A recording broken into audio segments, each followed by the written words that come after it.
ಏನು ಜುಲೈ ಮಧ್ಯಭಾಗದಲ್ಲಿ ವಿಧಾನಮಂಡಲ ಅಧಿವೇಶನ ಇದೆ. ಹಾಗಾಗಿ ಏನು ತರಾತುರಿಯಲ್ಲಿ ಈಗ 2ನೇ ಸಚಿವ ಸಂಪುಟವನ್ನು ಮಾಡಬೇಕು ಅಂತ ಪ್ಲಾನ್ ಮಾಡಲಾಗ್ತಾ ಇರುವಂಥದ್ದು. ಲಿಮಿಟೆಡ್ ಸಂಪುಟದಲ್ಲಿ ಹೇಗೆ ತಾನೇ ಅಧಿವೇಶನ ಮಾಡೋಕ್ಕಾಗುತ್ತೆ. ಹಾಗಾಗಿಯೇ 2ನೇ ಕಂತಿನ ಒಂದು ಸಂಪುಟ ವಿಸ್ತರಣೆಗೆ ಡಿ ಕೆ ಶಿವಕುಮಾರ್ ಇಲ್ಲಿ ಪ್ಲಾನ್ ಮಾಡ್ತಾ ಇರುವಂಥದ್ದು. ಡಿ ಕೆ ಶಿ ವಿವರಿಸಿದ ಮಾನದಂಡವೇ ಇಲ್ಲಿ ಫೈನಲ್. ಹೈಕಮಾಂಡ್ ಒಂದು ಇದು ಮಾಡುವಂಥದ್ದು. ಇನ್ನು ದಲಿತ ಕೋಟದಲ್ಲಿ ನೋಡೋದಾದರೆ ಪ್ರಸಾದ್ ಅಬ್ಬಯ್ಯ ಇದ್ದಾರೆ, ನಾರಾಯಣ ಸ್ವಾಮಿ ಇದ್ದಾರೆ, ರುದ್ರಪ್ಪ ಲಮಾಣಿ ಇದ್ದಾರೆ. ಮುಸ್ಲಿಂ ಕೋಟದಲ್ಲೂ ಕೂಡ ಸಾಕಷ್ಟು ಜನ ಇರುವಂಥದ್ದು. ಅದರಲ್ಲಿ ದಲಿತ ಕೋಟದಲ್ಲಿ ಈಗ ಇವರೆಲ್ಲರೂ ಇರುವಂಥದ್ದು. ಮುಸ್ಲಿಂ ಕೋಟದಲ್ಲಿ ಶಾಸಕ ತನ್ವೀರ್ ಸೇಠ್ ಇದ್ದಾರೆ, ಇನ್ನು ಸಲೀಂ ಅಹಮದ್ ಇರುವಂಥದ್ದು, ರಿಜ್ವಾನ್ ಹರ್ಷದ್ ಇದ್ದಾರೆ, ಶಿವಾಜಿನಗರದಿಂದ ರಿಜ್ವಾನ್ ಹರ್ಷದ್ ಇರುವಂಥದ್ದು, ಎನ್ ಎ ಹ್ಯಾರಿಸ್ ಕೂಡ ಇದ್ದಾರೆ.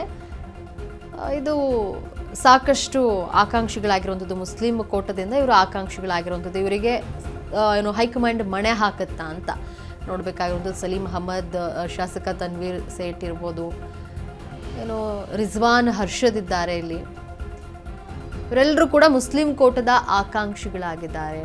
ಹ್ಯಾರಿಸ್ ಕೂಡ ಇರುವಂಥದ್ದು, N A Harris.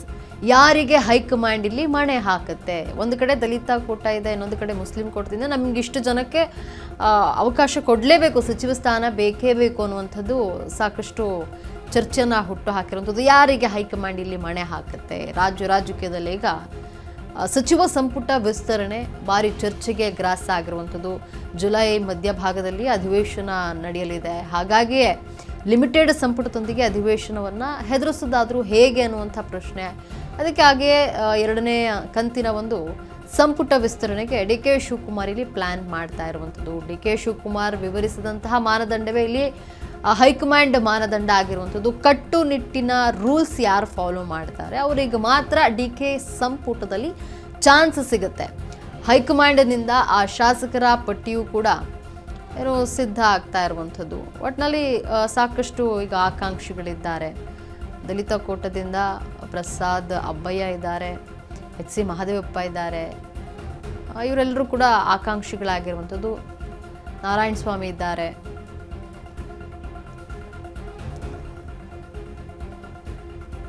Rudrappa Lamani ಇದ್ದಾರೆ, ಪ್ರಸಾದ್ ಅಬ್ಬಯ್ಯ ಇದ್ದಾರೆ. ಇವರೆಲ್ಲರೂ ಕೂಡ ದಲಿತ ಕೋಟದಿಂದ ನಮಗೆ ಸಚಿವ ಸ್ಥಾನ ಬೇಕು ಅಂತ ಹೇಳಿ ಮುಗಿಬಿದ್ದಿರುವಂಥದ್ದು. ಇನ್ನು ಮೊಟ್ಟ ಮೊದಲ ಬಾರಿಗೆ ಯಾರಿಗೆಲ್ಲ ಚಾನ್ಸ್ ಸಿಗುತ್ತೆ ಅನ್ನುವಂಥ ವಿಚಾರ.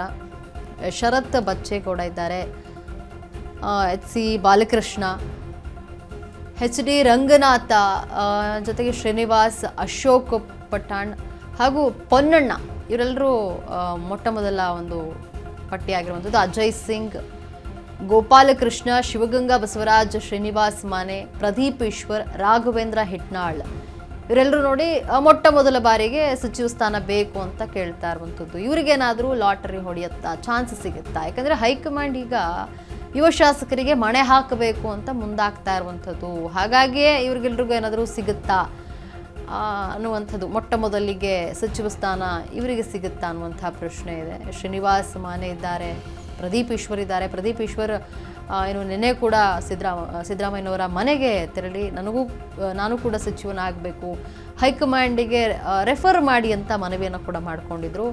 ರಾಘವೇಂದ್ರ ಹಿಟ್ನಾಳ್ ಇದ್ದಾರೆ, ಇಲ್ಲಿ ತನ್ವೀರ್ ಸೇಠ್ ಇದ್ದಾರೆ ಮುಸ್ಲಿಂ ಕೋಟದಿಂದ. ಹೀಗೆ ಇರೋ 20 ಸಚಿವ ಸ್ಥಾನಕ್ಕೆ ಏನು 80 ಜನ ಮುಗಿಬಿದ್ದಿದ್ದಾರೆ. ನನಗೆ ಬೇಕು ಸಚಿವ ಸ್ಥಾನ ಬೇಕು ಅಂತ ಹೇಳಿ ಸಾಕಷ್ಟು ಲಾಬಿ ಮಾಡ್ತಾ ಇದ್ದಾರೆ. ಡಿ ಕೆ ಶಿವಕುಮಾರ್ ಸಂಪುಟದಲ್ಲಿ ಮಹಿಳೆಯರಿಗೆ ಅನ್ಯಾಯನ ಅಂತ ಏನು ಡಿ ಕೆ ಸಂಪುಟದಲ್ಲಿ 2.0ನಲ್ಲಿ ಮಹಿಳೆಯರಿಗೆ ಲಾಟ್ರಿ. ಸಂಪುಟ ವಿಸ್ತರಣೆಯ ವೇಳೆ ಮಹಿಳೆಯರಿಗೆ ಮನ್ನಣೆ ಸಿಗುತ್ತಾ ಇಲ್ಲಿ ಅಂತ. ಸಿದ್ದು ಸಂಪುಟದಲ್ಲಿ ಮಂತ್ರಿ ಆಗಿದ್ರು ಲಕ್ಷ್ಮಿ ಹೆಬ್ಬಾಳ್ಕರ್, ಆದರೆ ಡಿ ಕೆ ಶಿವಕುಮಾರ್ ಸಂಪುಟದಲ್ಲಿ ಹೆಬ್ಬಾಳ್ಕರ್ಗೆ ಇಲ್ಲಿ ಚಾನ್ಸ್ ಸಿಗುತ್ತಾ ಇಲ್ವಾ ಅನ್ನುವಂಥ ಪ್ರಶ್ನೆ. ಮಹಿಳಾ ಕೋಟದ ಅಡಿಯಲ್ಲಿ ಸಂಪುಟವನ್ನ ಸೇರಲು ಕಸರತ್ತನ್ನ ಮಾಡಲಾಗ್ತಾ ಇದೆ. ಮಹಿಳಾ ಕೋಟದ ಅಡಿಯಲ್ಲಿ ಸಂಪುಟ ಸೇರಲು ಈಗ ಕಸರತ್ತು ನಡೆಸಲಾಗ್ತಾ ಇದೆ. ಒಬ್ಬರಲ್ಲ ಇಬ್ಬರಲ್ಲ 5 ಶಾಸಕಿಯರಿಂದ ಲಾಭ ಶುರುವಾಗಿದೆ. ಮಹಿಳಾ ಮಂತ್ರಿ ಕಥನ ಆರಂಭ ಆಗಿದೆ ನೋಡಿ. ಇಲ್ಲೂ ಕೂಡ ಮಹಿಳೆಯರು ಕೂಡ ನಡೆಸ್ತಾ ಇರುವಂಥದ್ದು ಏನು ಆಕಾಂಕ್ಷಿಗಳಾಗಿದ್ದಾರೆ. ಡಿ ಕೆ ಶಿವಕುಮಾರ್ ಸಂಪುಟದಲ್ಲಿ ಮಹಿಳೆಯರಿಗೆ ಆದ್ಯತೆ ಸಿಗುತ್ತಾ? ಡಿ ಕೆ ಶಿವಕುಮಾರ್ ಸಂಪುಟ 2.0ನಲ್ಲಿ ಮಹಿಳೆಯರಿಗೆ ಮನ್ನಣೆಯನ್ನು ಹಾಕಲಾಗುತ್ತಾ? ಸಂಪುಟ ವಿಸ್ತರಣೆಯ ವೇಳೆ ಮಹಿಳೆಯರಿಗೆ ಮನ್ನಣೆ ಸಿಗುತ್ತಾ ಅಂತ ಸಿದ್ದು ಸಂಪುಟದಲ್ಲಿ ಮಂತ್ರಿ ಆಗಿದ್ರು ಲಕ್ಷ್ಮೀ ಹೆಬ್ಬಾಳ್ಕರ್. ಆದರೆ ಈಗ ಡಿ ಕೆ ಶಿವಕುಮಾರ್ ಸಂಪುಟದಲ್ಲಿ ಲಕ್ಷ್ಮೀ ಹೆಬ್ಬಾಳ್ಕರ್ ಅವರಿಗೆ ಚಾನ್ಸ್ ಸಿಕ್ಕಿಲ್ಲ. ಮಹಿಳಾ ಕೋಟದ ಅಡಿಯಲ್ಲಿ ಸಂಪುಟವನ್ನ ಸೇರಲು ಕಸರತ್ತನ್ನ ನಡೆಸಲಾಗ್ತಾ ಇದೆ. ಏನು ಒಬ್ಬರಲ್ಲ ಇಬ್ಬರಲ್ಲ 5ರಿಂದ ಈಗ ಲಾಬಿಯನ್ನ ಮಾಡಲಾಗ್ತಾ ಇದೆ.